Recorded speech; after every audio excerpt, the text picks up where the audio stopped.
वृंदावन गांव में हरे भरे खेत, साफ बहती यमुना नदी और मीठी सी हवा बहा करती थी। उस गांव में नटखट, प्यारे और सबके चहेते बाल कृष्ण रहते थे। कृष्ण अपने बड़े भाई बलराम और अपने दोस्तों के साथ खेलते, गाते, बाजा बजाते और पूरे गांव में खुशियां फैलाते। एक दिन की बात है। सुबह का समय था। सूरज की रोशनी सुनहरे फूलों पर चमक रही थी। कृष्ण ने सोचा कि आज अपने दोस्तों के साथ जंगल की ओर घूमने चलेंगे। उन्होंने बांसुरी उठाई, सिर पर मोरपंख लगाया और हंसते हुए बोले, चलो आज कुछ नया देखते हैं। सभी बच्चे खुशी से कूद पड़े। सब मिलकर नाचते गाते यमुना किनारे पहुंच गए। वहां एक पुराना, बहुत बड़ा पेड़ था। कहा जाता था कि उस पेड़ में कोई रहस्य छिपा है। बच्चे अक्सर उस पेड़ को दूर से देखते, पर करीब जाने की हिम्मत नहीं होती थी। कृष्ण ने पेड़ की ओर बढ़ते हुए कहा, जिस चीज से हम डरते हैं उसे समझने की कोशिश करनी चाहिए। डर अपने आप कम हो जाता है। सभी बच्चे धीरे धीरे उसके पीछे चल दिए। जब वे पेड़ के पास पहुंचे तो देखा कि पेड़ की शाखा पर एक चोटिल चिड़िया बैठी थी। उसके पंख में चोट लगी थी और वह उड़ नहीं पा रही थी। चिड़िया की आंखों में दर्द और डर था। सब बच्चे घबरा गए। कृष्ण शांत रहे। उन्होंने अपने छोटे नन्हे हाथों में चिड़िया को उठाया।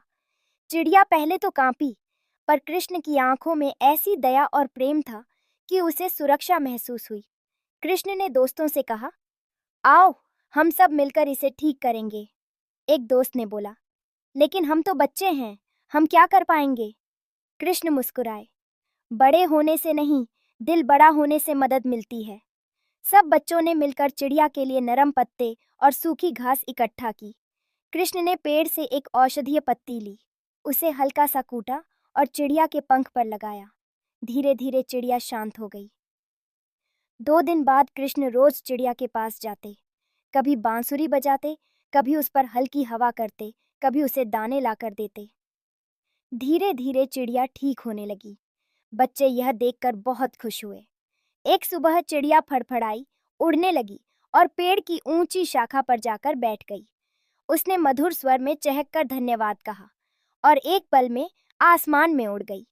सभी बच्चे तालियां बजाने लगे, पर तभी कृष्ण ने पेड़ की ओर देखा और मुस्कुराए, जैसे पेड़ कुछ कह रहा हो। पेड़ का रहस्य। पेड़ अचानक हल्की हल्की हवा में झूमने लगा। उसकी पत्तियों की सरसराहट में एक प्यारी ध्वनि सुनाई दी, जैसे कोई कहानी कह रहा हो। कृष्ण धीरे से बोले, यह पेड़ कई वर्षों से सबको छाया देता है, फल देता है, शरण देता है, पर कोई इसे अपना नहीं मानता। पेड़ को भी प्यार की जरूरत होती है। बच्चों ने हैरानी से पूछा, पेड़ को भी प्यार चाहिए? कृष्ण ने कहा, हाँ, जिस तरह हम इंसान या जानवरों को प्यार देते हैं, उसी तरह प्रकृति, पेड़, नदियाँ और हवा को भी आदर चाहिए। अगर हम प्रकृति से प्रेम करेंगे तो वह हमें दुगना लौटाएगी। बच्चे समझ गए। उस दिन से उन्होंने मिलकर उस पेड़ के नीचे साफ सफाई रखनी शुरू की। पेड़ के आसपास फूल लगाए, मिट्टी को पानी दिया और रोज वह वहां बैठकर गीत गाए। पेड़ की पत्तियां और भी हरी हो गईं, शाखाएं मजबूत हो गईं। ऊपर चिड़िया भी अक्सर आकर बैठने लगी। एक दिन गांव में समस्या। कुछ समय बाद वृंदावन में गर्मी बहुत बढ़ गई। कई कुएं सूखने लगे। लोगों के चेहरे पर चिंता दिखाई देने लगी। तभी कृष्ण बच्चों को लेकर उसी बड़े पेड़ के पास गए। उन्होंने कहा, हम सब इस पेड़ का ध्यान रखते थे, अब पेड़ हमारी मदद करेगा। कृष्ण ने हाथ फैलाए और बांसुरी बजाई। बांसुरी की धुन धीरे धीरे हवा में घुली। हवा ठंडी हो गई।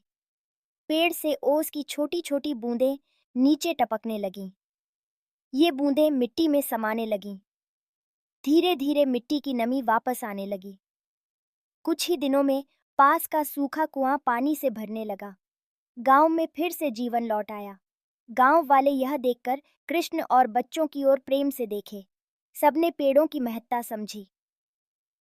कहानी से सीख। जिसे भी चोट लगी हो या दुख हो, उसकी मदद करनी चाहिए। मदद करने के लिए बड़े होने की नहीं, दया वाले दिल की जरूरत होती है। प्रकृति से प्रेम करो। पेड़, पानी और हवा हमारी जिंदगी है। उनकी रक्षा करना हमारा कर्तव्य है। डर को समझकर सामना किया जाए तो डर खुद भाग जाता है।